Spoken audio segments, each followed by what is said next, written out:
Ada lagi saudara di YouTube, dai Wahabi saudara, ngomong enak betul.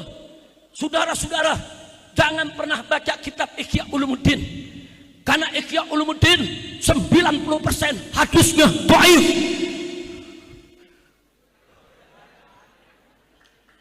Kacau tidak?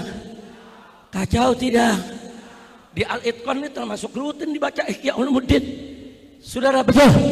Kiai-kiai Betawi setiap hari Selasa kumpul di Tangkuban Perahu, masjid di Manggarai sana saudara. Yang dibaca saudara adalah kitab Ihya Ulumuddin saudara. Enak betul. Jaga tongormu, jaga mulutmu. Kapan kau pernah baca Ihya Ulumuddin? Berapa banyak saudara, ribuan ayat Al-Quran dan hadis yang sahih, hadis yang hasan saudara, baik sahih li dzati, sahih li ghairi, hasan li dzati, hasan li ghairi. Begitu juga dhaif yang yu'mal bihi, yang diriwayatkan oleh Imam Ghazali dalam kitab Ihya Ulumuddin.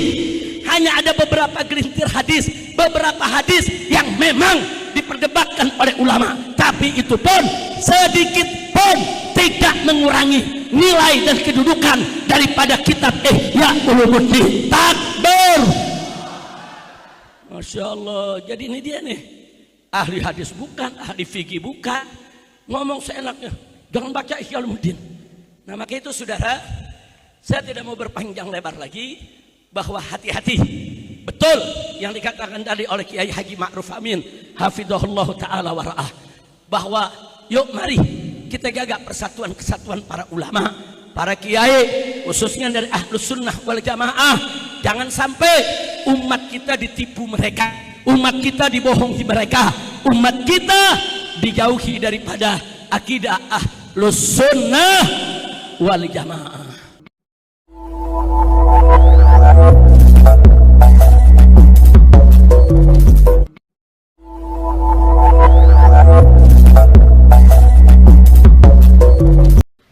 Assalamualaikum warahmatullahi wabarakatuh.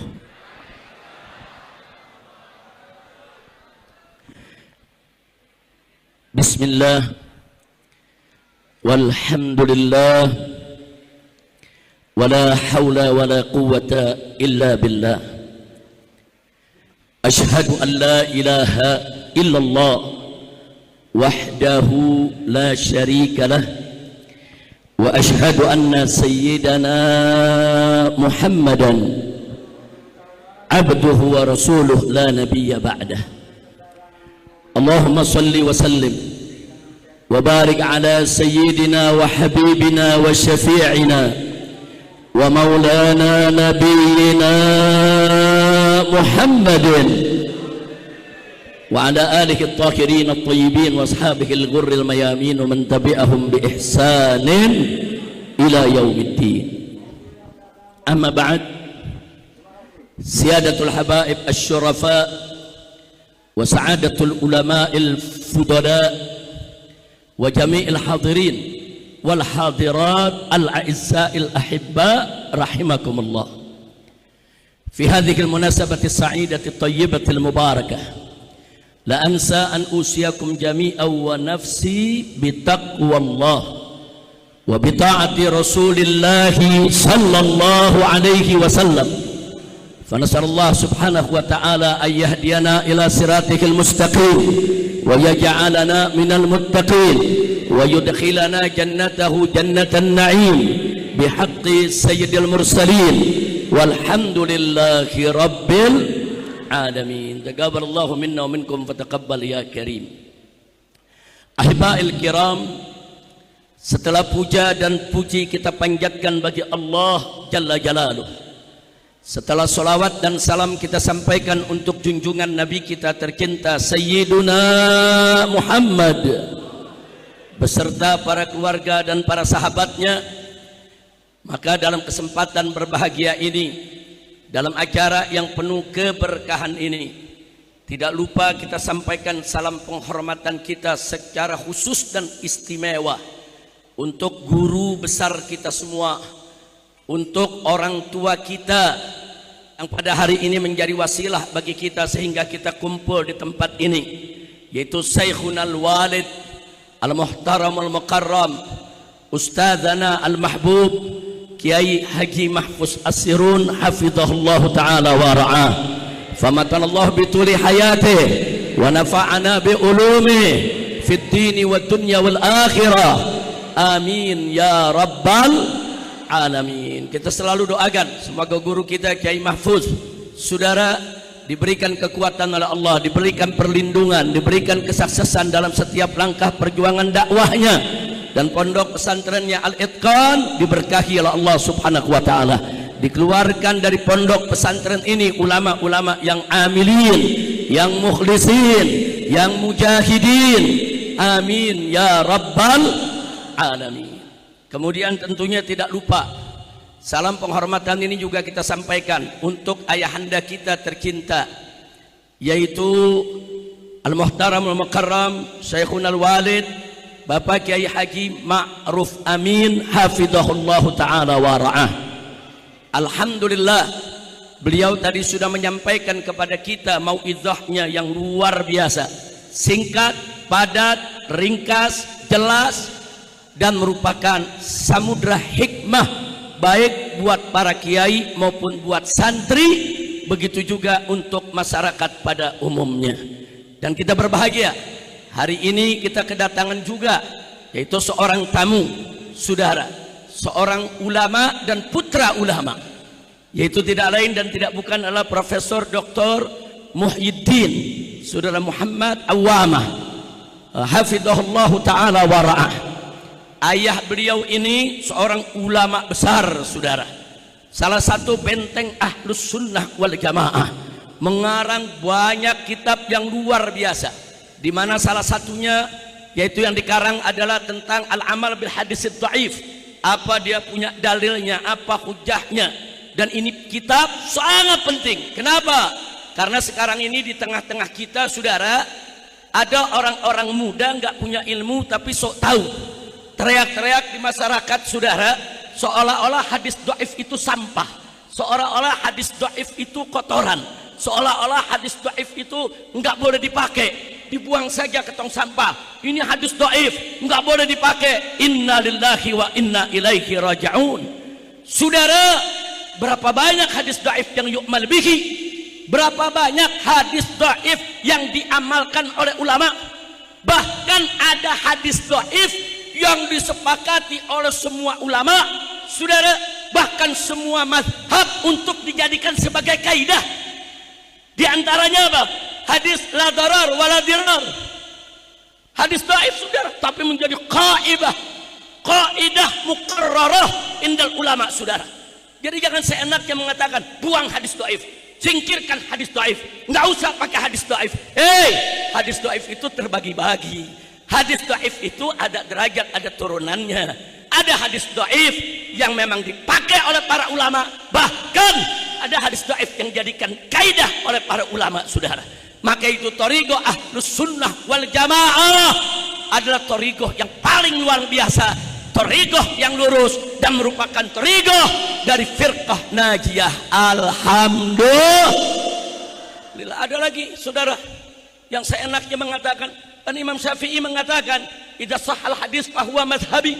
Seenaknya dia comot, ini hadis sahih jadi mazhab Syafi'i, ini hadis sahih jadi mazhab Syafi'i. Tunggu dulu, saudara, ada rumusnya, ada sistemnya, ada terminologinya. Tidak semua hadis sahih langsung diambil menjadi mazhab Syafi'i.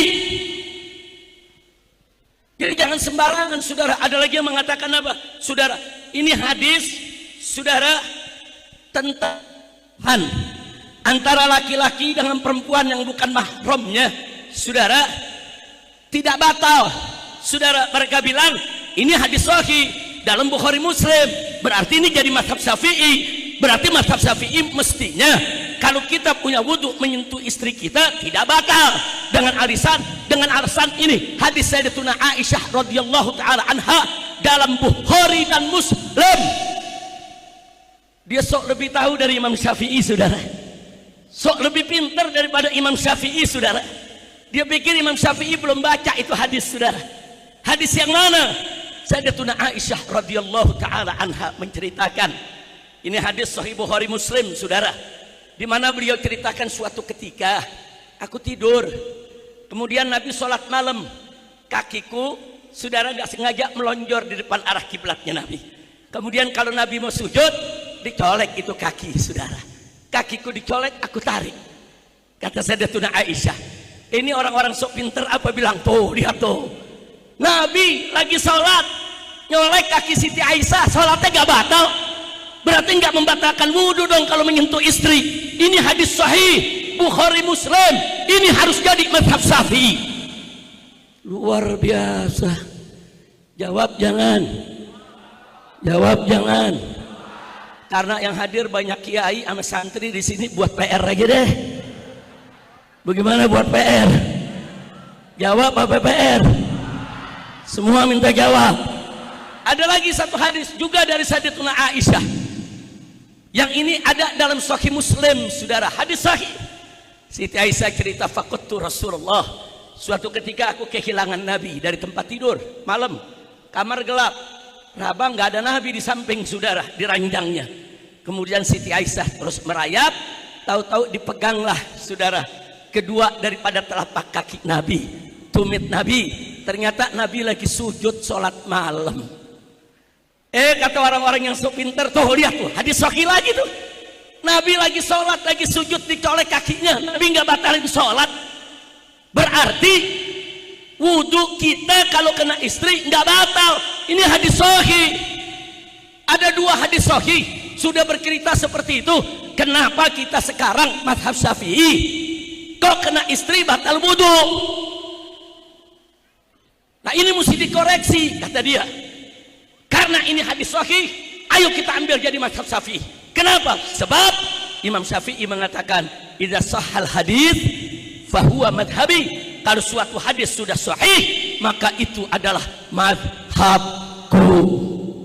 Saudara, saudara, Pak, Bu, dalam mazhab Syafi'i kalau suami punya wudhu tersentuh istrinya, batal gak? Jawab yang kompak, batal gak? Batal gak? Tapi hadis sahih katanya nggak batal. Nah lo PR ya, PR. Jawab baik, saya jawab sekarang atau nanti? Sekarang atau nanti? Ketahuan lo nggak mengundang lagi lo. Kita minta izin dulu Ki Mahfud. Ki Mahfud disuruh jawab sekarang. Ki Mahfud jawab, kata Ki Mahfud, imtithalan li amri ustadi wa syekhi Kiai Haji Mahfud As-Sirun. Kita jawab singkat saja. Mau tahu jawabannya? Betul saudara. Bagi Imam Syafi'i radhiyallahu ta'ala anhu, di dalam saudara istimbat hukum saudara, tidak cukup hanya dengan hadis ini sahih atau dhaif. Di sana ada kaidah-kaidah saudara yang harus kita sama mengerti dan telusuri, yang pada nantinya kaidah-kaidah itu akan menentukan suatu hadis itu dipakai atau tidak dipakai sebagai dalil. Kadang-kadang ada hadis sahih saudara, tapi nggak bisa dipakai dalil karena ada kendala-kendala kaidah saudara. Maka itu yuk mari kita lihat Al-Imam Asy-Syafi'i radhiyallahu ta'ala anhu berkepegang kepada ayat wudu. Ya ayyuhalladzina amanu idza qumtum ilas shalah faghsilu wujuhakum wa aydiyakum saudara, dan seterusnya. Nah di tengah ayat Allah menceritakan, saya singkat saja saudara karena waktunya memang sangat terbatas. Di tengah ayat Allah ingatkan, di antara yang membatalkan wudu itu aula mastumun nisa, yaitu kalau kamu menyentuh perempuan. Bagi Imam Syafi'i, lamsun di sini saudara dengan makna hakiki, lamsun adi. Imam Syafi'i mengartikan ayat tersebut, lamsun itu bersentuhan, pertemuan kulit dengan perempuan yang bukan mahram dari kita saudara. Ini makna hakiki. Bagi Imam Abu Hanifah, mereka mengartikan lamsun di situ jima, menyentuh di situ bahasa kiasan, majazi, maksudnya adalah hubungan intim antara suami istri, saudara.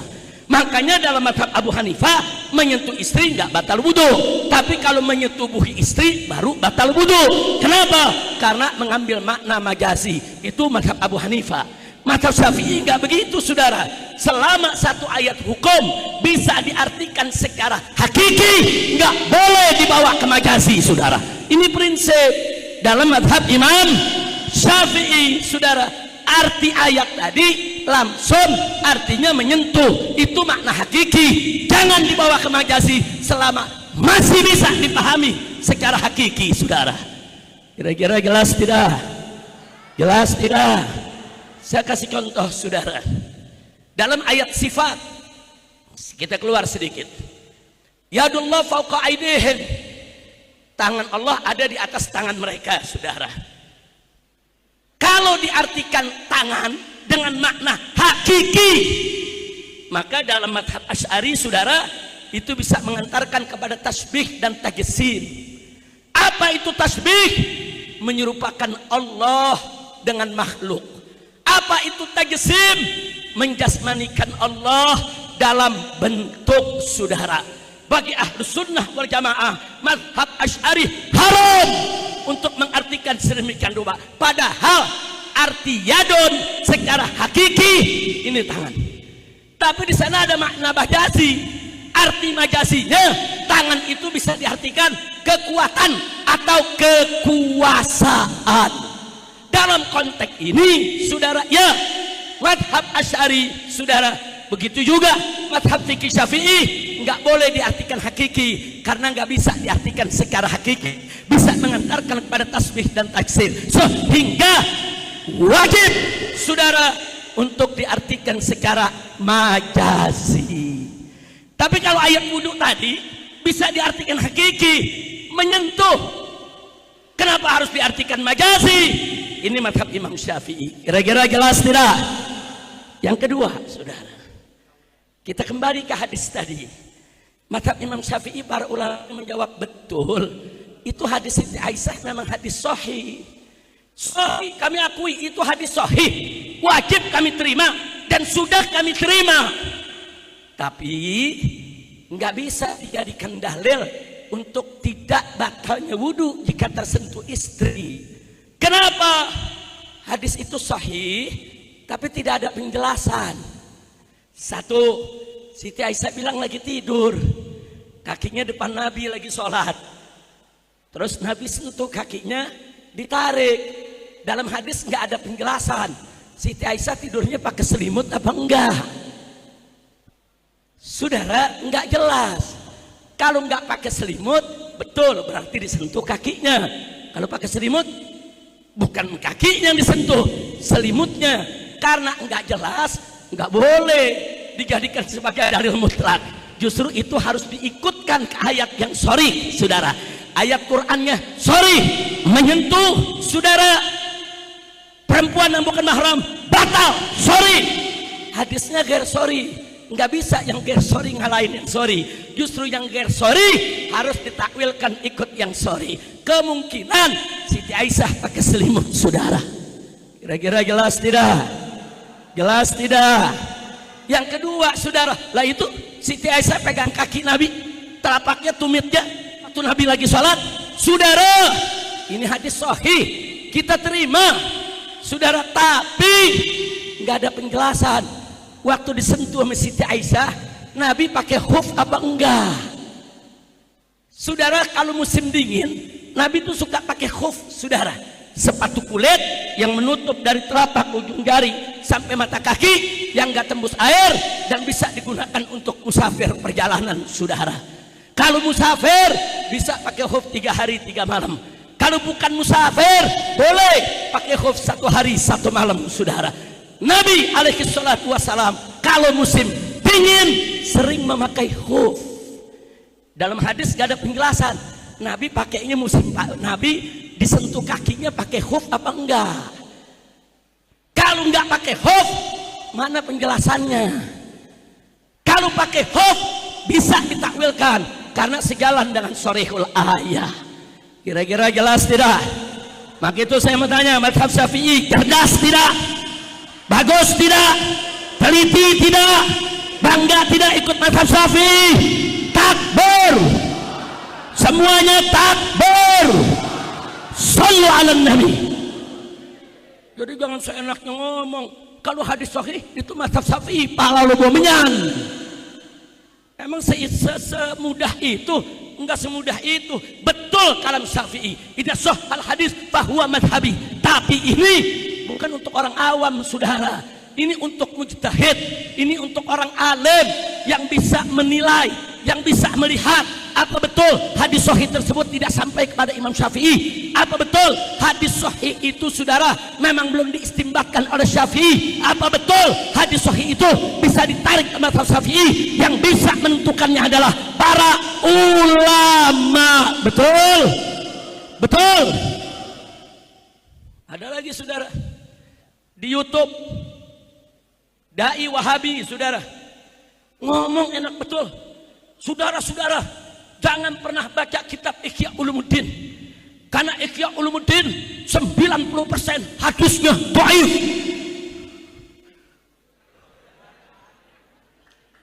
Kacau tidak? Kacau tidak? Di Al-Itqan ini termasuk rutin dibaca Ihya Ulumuddin, saudara. Betul?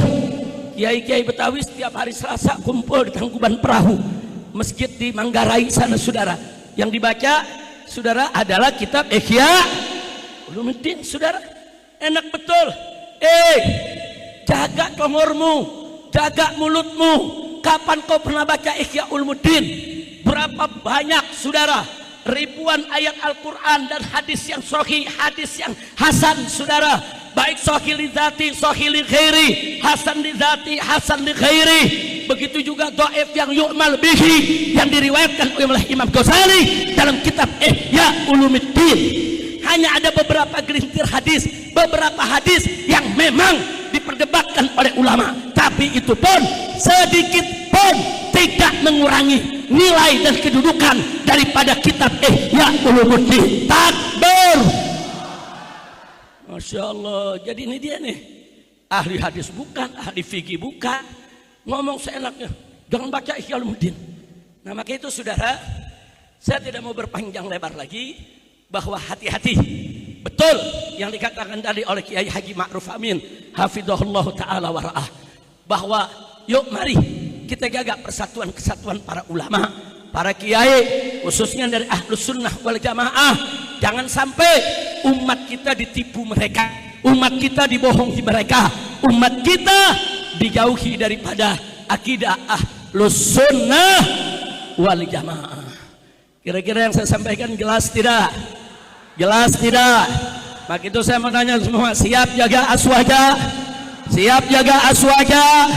Takbir!